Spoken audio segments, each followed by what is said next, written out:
बहुत समय पहले वैकुंठ लोक में भगवान विष्णु शेषनाग पर विराजमान थे। चारों ओर दिव्य प्रकाश फैला हुआ था। देवता, ऋषि और गंधर्व भगवान की स्तुति कर रहे थे।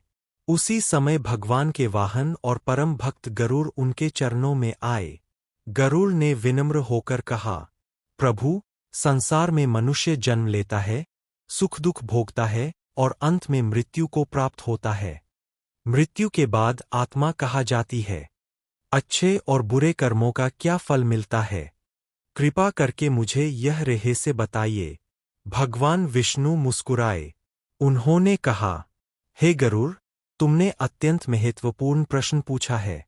जो मनुष्य धर्म, सत्य और दया का पालन करता है, उसकी आत्मा प्रकाश की ओर जाती है। जो पाप, छल और क्रूरता में जीवन बिताता है, उसे दुखों का सामना करना पड़ता है। गरुड़ ध्यानपूर्वक सुनने लगे। भगवान बोले, मनुष्य का शरीर नश्वर है, पर आत्मा अमर है। जैसे मनुष्य पुराने वस्त्र त्यागकर नए वस्त्र धारण करता है, वैसे ही आत्मा एक शरीर छोड़कर दूसरा शरीर ग्रहण करती है। इसके बाद भगवान ने कर्मों का रहस्य समझाना प्रारंभ किया। अध्याय 2, कर्म का नियम। भगवान विष्णु ने कहा, इस संसार में कोई भी कर्म व्यर्थ नहीं जाता। हर अच्छे और बुरे कर्म का फल अवश्य मिलता है। उन्होंने एक नगर की कथा सुनाई। एक नगर में दो मित्र रहते थे, धर्मदास और लोभदास। धर्मदास गरीब था, पर दयालु और सत्यवादी था।